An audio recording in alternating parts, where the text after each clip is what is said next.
And to be quite honest with you, I'm disgusted. I'm disgusted with Sue Bird. The Caitlin Clark Cinderella story has officially hit a wall, and not quietly. It unraveled in real time during a heated broadcast clash, when WNBA icon Sue Bird openly called out Stephen A. Smith for voicing an uncomfortable truth. The moment Clark exited the playoffs, the league's TV ratings took a nosedive. But this wasn't just a spirited debate or another hot take gone viral. It cracked open a deeper issue the WNBA has long kept under wraps. Behind the highlight reels and press conferences, there's a troubling narrative playing out, one that involves concealed attendance numbers, internal friction among players, and a league scrambling to preserve its image. As accusations flew on air, what emerged was more than a ratings crisis. It exposed a system desperately trying to hold together a story that no longer aligns with reality. The WNBA is now at a crossroads, where protecting the brand might mean masking the truth. Instead, we're still getting bullshit on view. The tipping point came during a fiery on-air exchange that lit up ESPN. It was more than just a disagreement, it was a collision between two titans. On one side, Sue Bird, one of the most decorated athletes in WNBA history, a respected voice whose presence commands attention. On the other, Stephen A. Smith, the face of sports commentary, never shy about speaking uncomfortable truths, no matter how loud the backlash. The discussion centered around the WNBA playoffs, but everyone knew the real issue looming over the conversation: Caitlin Clark. The rookie phenom was already out of the postseason, and her absence was being felt everywhere, especially in the ratings. Stephen A., doing what he's known, and paid handsomely, to do, didn't sugarcoat the situation. He brought receipts. The numbers showed a clear trend. Without Clark on the court, the viewership took a sharp nosedive. It wasn't speculation, it was data. And as he laid it out, the tension grew. What started as a playoff recap turned into a showdown over something much bigger: the uncomfortable dependence of a league on a single rising star. ESPN. So because I work at my day job on ESPN, I'm supposed to ignore the fact? Stephen A. Smith wasn't pushing a personal agenda, he was pointing directly to the numbers. The facts were out there for anyone to see. But for Sue Bird, it didn't feel like analysis, it felt like betrayal. Her response was swift and emotional. To her, Smith's commentary crossed a line, attacking not just the league, but its integrity, especially coming from someone whose network holds a major stake in promoting it. She pushed back hard, accusing him of undermining the very league ESPN had committed to elevating. Her message was clear: if you're part of the platform, act like a partner, not a critic. But Smith didn't flinch. Instead, he hit back with a pointed question: should he ignore the truth just to protect the brand? Should journalistic honesty take a backseat to corporate loyalty? The moment crackled with tension. This wasn't just a media clash, it was a public confrontation between truth-telling and image control. A veteran player was effectively demanding that a media heavyweight soften or suppress the facts in the name of unity. And in doing so, she unintentionally spotlighted a deeper problem within the WNBA's leadership, a fragile ecosystem that seems more invested in managing perception than confronting reality. It wasn't just a disagreement, it was an unmasking. Let's talk about it. I've seen Shannon Sharp talk about it. And that's what I just don't understand is they work for ESPN. So why are you hating on a product that ESPN they invest in? Yeah, that's where these viewership numbers are coming. Yeah, it's a business you're in. It's not that they can't. And by the way, it's not that they can't be critical of certain things. They can have their opinions. But that's where I don't understand. What Stephen A. Smith was highlighting wasn't some off-the-cuff opinion. It was a tidal wave of hard data. The so-called Caitlin Clark effect wasn't just real, it was measurable, undeniable, and reshaping the league in real time. During the regular season, Clark's games averaged nearly 1.66 million viewers, a jaw-dropping 240% spike from the previous year's numbers. To put that in perspective, some of her broadcasts were pulling in more eyeballs than national MLB or NHL games in prime time, leagues with decades of established viewership. It wasn't just about TV ratings either. The impact was being felt inside the arenas. Venues that once struggled to reach half capacity were now packed wall to wall. Home and away, fans were showing up in droves, often buying tickets months in advance, and paying top dollar just for a chance to see the rookie sensation in action. In Indiana, Clark's presence single-handedly transformed the Fever's attendance, with an increase of more than 13,000 fans per game, a seismic shift in a sport where those numbers matter immensely. And then, just like that, the Fever were eliminated from playoff contention. The momentum vanished. The ratings dipped dramatically. The energy that had followed the league like a wave suddenly flattened, exposing just how heavily the WNBA had been riding on the back of one breakout star. Tickets at the Target Center in Minnesota selling for as low as $10. The ratings didn't just slide, they plummeted. After Caitlin Clark's playoff exit, viewership dropped by nearly 70%. Even matchups featuring the league's top contenders and most recognizable veterans were pulling in just a fraction of the numbers Clark had consistently delivered. But the most alarming sign wasn't on TV, it was in the ticket sales. For the WNBA Finals, the marquee event of the season, resale tickets were going for as little as $9. In Minnesota, playoff seats could be found for just $10. These weren't just discounted prices, they were clearance bin numbers, signaling a league scrambling to fill arenas.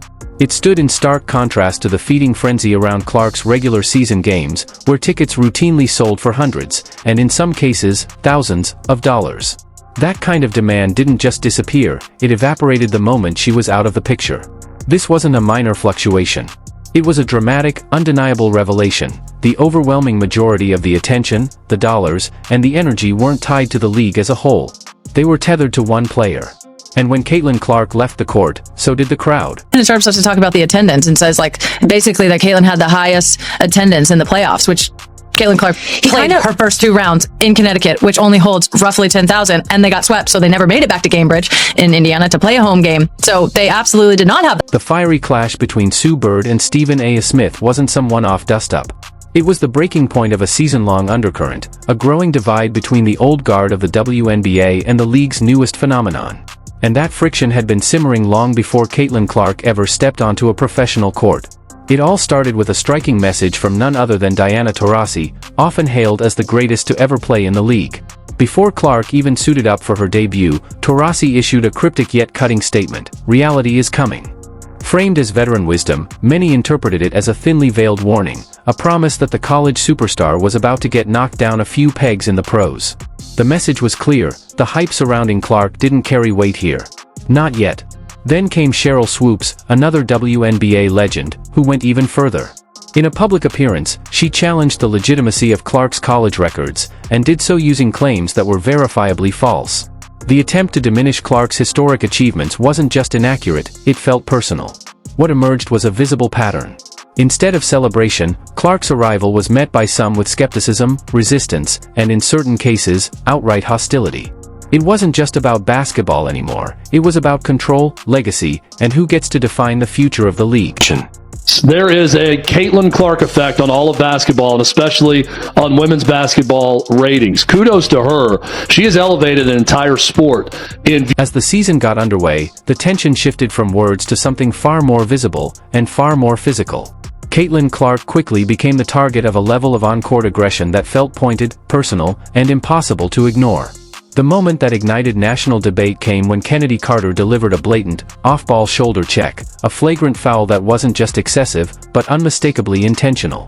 It wasn't a basketball play. It was a statement. This wasn't an isolated incident either. Over time, these moments began forming a troubling pattern. Rather than embracing the player responsible for drawing record crowds and injecting new life into the league, certain veterans seemed more focused on asserting dominance, or worse, sending a warning. Instead of a league rolling out the welcome mat for its breakout star, what unfolded looked more like a ritual of hazing. One that raised deeper questions about ego, hierarchy, and control. There was a growing sense that Clark wasn't being challenged just because she was a rookie, but because she had become the face of the league overnight. And for some, that rise appeared to stir resentment. Rather than uniting behind the player who had brought in millions of new eyes, parts of the WNBA's old guard seemed more interested in protecting the status quo, even if it meant pushing back against the very spotlight they had long demanded. And with Shannon, there's an aspect of them like defending their stances on her. Like, we were right about Caitlin and this is our defense. And I still think there's something twisted there because nobody ever said that Caitlin wasn't going to be a marketing gem. With interest in free fall and empty seats threatening to become the league's defining image, the WNBA's front office reportedly shifted into full-scale damage control. The timing couldn't have been worse. The playoffs and finals, the most high-stakes games of the season, were being broadcast on national TV. And yet, the crowds weren't showing up. The league was staring down a PR nightmare. Empty arenas on a national stage would send the worst possible message, that without Caitlin Clark, the momentum was gone, and maybe it was never really about the league in the first place. Such optics wouldn't just embarrass the brand, they could ripple outward, jeopardizing future sponsorships, weakening television deals, and casting serious doubt on the league's long-term viability. So, a new strategy quietly emerged. One not aimed at building real demand, but at preserving appearances. In a move that raised eyebrows across the sports world, ticket prices were slashed to rock-bottom rates, often just a few dollars, not to reward fans, but to fill seats for the cameras. The goal? To create the illusion of packed arenas, no matter who was sitting in them or why they came. A sellout on paper and a crowd on camera, even if it meant giving the product away. It was a carefully staged production designed to mask a deeper truth. The league wasn't thriving, it was scrambling to hold on. Take a look at the stands. All the seats, even the courtside seats, are empty. Been to the Liberty games. They're full. It looks full in Vegas. It looks full every single place that you go. TD Garden sold out when Caitlin wasn't playing there for. What unfolded next was a textbook example of optics being placed above substance. With seats now artificially filled, broadcasters were free to gush about the electric atmosphere, the sold-out arenas, and the supposed surge in fan enthusiasm. Highlight reels and promo clips painted a picture of a league on the rise. But behind the marketing gloss was a far less flattering reality. This wasn't a celebration of growth, it was damage control dressed up as momentum. What looked like success was, in truth, a carefully staged illusion. A facade designed to distract from the real issue, that when Caitlin Clark exited the spotlight, so did millions of fans. Rather than confront the uncomfortable truth, that their core product hadn't captured or kept the new wave of viewers, the league pivoted to distraction. Instead of innovating or evolving to meet the moment, leadership reached for the quickest solution to avoid embarrassment. In doing so, they exposed a deeper vulnerability. This wasn't just about ticket sales or ratings. It was about identity. The uncomfortable truth was becoming impossible to ignore. The WNBA brand alone still wasn't the draw it aspired to be. Without its breakout star, the league was struggling not just to grow, but to hold on. Nonsense about things that Caitlin was doing wrong when, in my personal opinion, she was doing nothing but going out there and playing great basketball every night and ignoring the hate that was coming to her from all sides, not only. Beneath the surface of fierce on-court battles and heated media exchanges, there's a far deeper and more delicate conversation unfolding, one that touches on identity, culture, and the league's evolving social landscape. Caitlin Clark's arrival did more than just shift the competitive balance, it disrupted long-standing cultural dynamics within the WNBA. For decades, the league has been predominantly shaped and led by black athletes who have used their platform to champion social justice causes and push for recognition against systemic barriers. Then, seemingly overnight, Clark, a white player from Iowa, burst onto the scene with extraordinary talent and unprecedented media attention. In just a few short months, she reached levels of fame and commercial success that many players have spent entire careers striving for. This rapid rise introduced a complicated and, at times, uncomfortable tension. It raised questions about representation, equity, and the intersection of talent, race, and marketability in a league that has long been a beacon for both athletic excellence and social progress. The story of Caitlin Clark isn't just about basketball. It's about navigating the complexities of a league and a society in transition, grappling with what success looks like and who gets to define it. Clark come into the WNBA and do what she's doing right now. Immediately. Much of the resentment surrounding Caitlin Clark stemmed not from her talent, but from the disproportionate media spotlight she received, spotlight that many saw as a reflection of broader societal biases. As a white athlete, Clark was more readily embraced and marketed to a mainstream audience, a reality that didn't go unnoticed within the league. This undercurrent of tension ran deep. For many veteran players, her meteoric rise highlighted a painful truth. Despite their exceptional skill and years of dedication, they often felt overlooked, undervalued, and sidelined by the system. It's important to recognize that the conflict wasn't simply professional jealousy. It was tangled in the complex fabric of race, representation, and the ongoing fight for fair recognition in women's sports, a battle that extends far beyond any single player. In many ways, Clark became an unwitting symbol of a system that, for years, some believed had failed to fully appreciate the contributions and voices of black athletes. This dynamic made her an easy, though undeserving, focal point for frustrations rooted in long-standing inequalities. Understanding this layered context is essential to grasping the full story behind the headlines.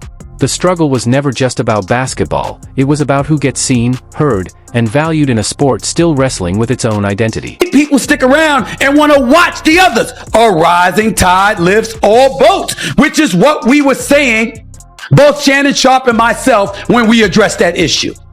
Why would you say a quote like that? We work for ESPN? So I'm supposed to turn a blind eye and a deaf ear to the facts?